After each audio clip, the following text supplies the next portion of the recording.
story you just told, that's the story of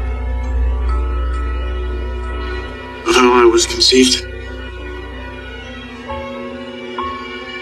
My sister was born out of love, and I am a product of rape. Hey guys, welcome back to my channel for an all new episode recap of today's Daysofourlives, March 14, 2025. So today was definitely a great episode, a lot to really pack in today's episode, so let's get into it. So we start off with Tate and Sophia, right? So Tate, as usual, is using Sophia to be his little sounding board or crotch to lean on when him and Holly is just, on the outs. So he comes in and he whines and whines about how, things are not going well for him and Holly right now, because Sophia asked him straight up, like, why are you here? And he said that he was here to really check in on her and how her mom is doing after that whole disaster for dinner went on. And she said, you could have texted me instead of coming in person, like, it is what it is with that, right? So he's apologizing, he just wishes that it went a different route, he just blames EJ for all that. So she said, is that really why you're here, or don't you have plans with Holly? So he said, no, we're on the outs because of the whole thing with the baby not being adopted. And she said, oh, so that's why you're really here? So he said, no, not only that, it's about who, and he's saying that Doug is getting in the way of their relationship, and he just feels like she's getting too close to Doug, and in his messy life, and she's asking him, what did he really do? So he couldn't get into it, but he just said he doesn't want him to be a bad influence on Holly and all of that. So he's not like he's just, but he's just wishes that he didn't go into town. But tough luck, Tate. Like, Doug is here to stay, and I'm here rooting for Doug and Holly to be together, because you and Sophia look like more like a couple to me, because you guys are laughing, having a moment again, and he actually stayed with her and said that he would help her with her duties at the restaurant, right? He said that he liked hanging out with her, he wants her to be happy and good overall, even not just about the baby, but overall her well-being is important to him, right? And he also told her about his grandfather being missing and all that, so she comforted him, and that was really that with them. So back to the whole Johnny thing, and let me tell you, today's episode, Johnny was going through it, learning some truths about his father, and you can definitely see the emotions going through it. I mean, first off, his grandpa Roman, blurts out that EJ was also responsible for violating his mom as well, not just Arnold Vinegar. So Johnny asked Roman to repeat what he said, but he said, you know what, I said too much, I upset you, and I regret that I upset you. Don't worry about it, I was just angry about the whole Arnold Vinegar thing, just let's drop it. So Johnny's still pressing him, and he said, like, you don't know your father like you think you do. And he said, I know my dad is guilty of a lot of things, but like, I don't think he could be capable of this. And Roman said, you know what, let's drop it. So at some point, Roman said, you know what, let me go do what I have to do around the back. So now Johnny's left with unanswered questions, right? So Kate comes in, and Kate asks Johnny what's going on, and he said that he was just talking to his grandpa Roman, and he was asking him some questions about back in the past, about him and his father and his mom, and how what happened. And Kate was trying to say you should just let it go, not really talk about it. So he's begging her at this point to really tell him the truth, like sit him down, tell him the truth, what really happened. Like, he's a big boy now, he's a grown adult, he needs to know the truth. And she was trying to like bypass it, but she said, okay, let's go upstairs, talk about it. He said, no, I just want to talk about it right here, right now. So they sit down, and she tells him the whole incident of how it happened. At first she was telling him the whole story of how Sammy and Lucas were a couple, and they were on a skiing trip, and Lucas got stuck under the I guess the ski mobile or whatever, and she was looking for help. So Johnny is saying, how does this have anything to do with my father? So she said, hold on, I'm getting to it. So she went on the road, and she saw his father, EJ, and she asked him for help with Lucas, and EJ said that he would only help her if she slept with him. So now Johnny's putting the pieces together, and Johnny's saying, oh, so she slept with him against her own will to help Lucas. So now he's saying, like, so hold on, me and my sister Ali were born of different fathers. Like, what does this mean? Like, Ali is a product of love between Sammy and Luke, my mom and Lucas, and I'm just a product of rape. So kids saying, I'm sorry, I didn't want to upset you, or I know how hard this is for you, and I'm really sorry I said anything. And he said, no, I needed you to be honest. And she said, that's why your grandpa didn't really want to tell you this, right? He was trying to protect you.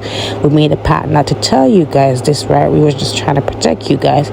So Johnny at this point is fuming. He gets up and he just leaves, and Kate is trying to tell him to come back, and she's feeling bad that she had to tell him, right? So we go back to EJ and Belle. So Belle is asking EJ, what does he really want there? Is he there to confess to the crimes that he committed? And said, I have, there's no evidence pointing me to those things. I'm here to talk to you. I miss you and all that.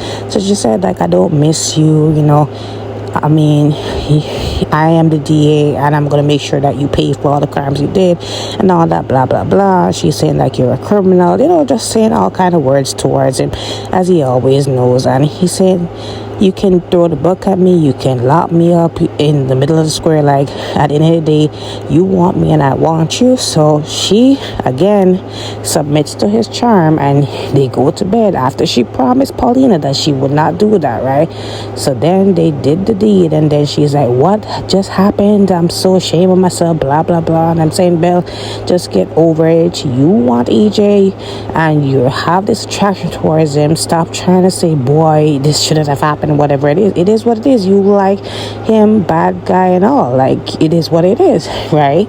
As EJ said, you knew who I was before. And she's like, I thought you would change. I mean, come on, Belle.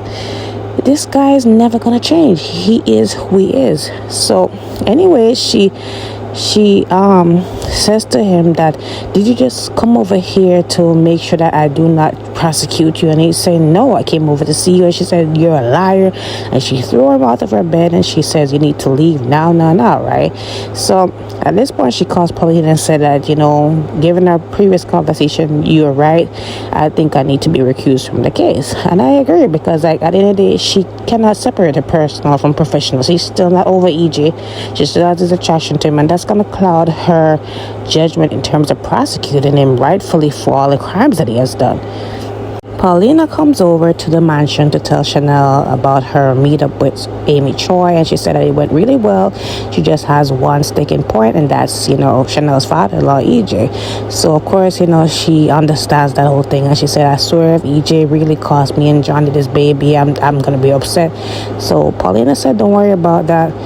Right now we're working on a plan to get him locked up for all the crimes that he committed towards Rafe and Jada and Ava. And, Belle is adamant that that's going to happen. However, I did have a concern with her because she did have an affair with the criminal. So, Belle promised me that she would not go down that route again. Well, too late, Paulina, she did. And, Chanel said, are you sure that Belle is going to be, committed to doing that? So she said, she promised me. I mean, her job is on the line and all that, right? So anyways, moving forward. So Holly comes over to Doug's place, right? And Doug is there shirtless. He just had a workout. Of course, she's looking at him up and down.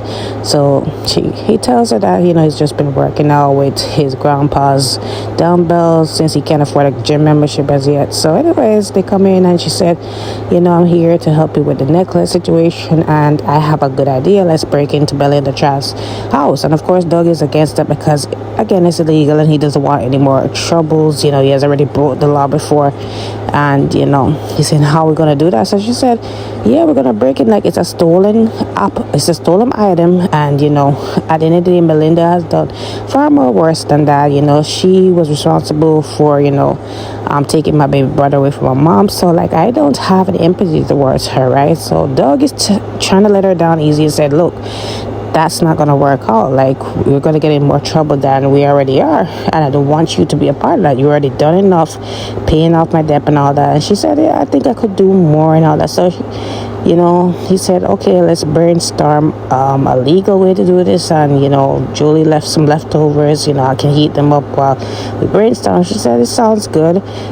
Just you can get a shower while I handle the kitchen, right? So it seems as if Holly and Taylor are spending time with different people, and this is gonna draw them closer to the other people, and I'm here for it, honestly. So Roman comes out, and Roman says, "Okay, well, you know, how long you been here?" So she said, "You know, she has been there long enough." And he said that everything went well. But your trip said, "Yeah, I just ran into Johnny, and Johnny said that he was talking to you about his dad, and he said, you know, I had to just, you know, walk away because I didn't want to tell him what really happened." And she said, you know, well, I had to tell him the truth, and you know, definitely he's really upset about that. And you know, Roman feels bad because he really did want to protect him from the truth, him and Ali from the truth. But at the end of the day, he's a grown man. He has to learn the truth at some point, like what really happened. And to really hear that EJ did that to Sammy, that's really gross and disgusting and really you know, unforgivable. And I can understand if Johnny does not talk to his dad again about this. So EJ, with his tail tucked in between his legs, come back to the house, and Chanel is sitting there. Of course, Chanel just gets up and said, "You know what? I'll wait for Johnny in our room." So before she could go, EJ says to her that, you know, he's sorry about what happened with the dinner, and he was trying to make it up with Johnny, and Johnny said no, you know, he doesn't want his help. And Chanel said, "I can't understand why." And he said, "You know, my son is definitely upset with me right now." And Johnny walks in and said, "You have no idea, you know." So he comes in and he sucks EJ in his eye, and you know, that was really it. That's the end of the episode. But I know that EJ is definitely gonna go down one way or the other, either for these crimes he committed, or you know, the whole truth with him and you know, Johnny's mom coming out. But either way, he's gonna pay for something. He's got it coming to him. So that was it, guys. Don't forget to like, follow, subscribe to my channel. Comment below your thoughts on today's episode. I will see you guys next week. Have an enjoyable weekend. My son is rather cross with me at the moment. You got that right. Tell me what's wrong.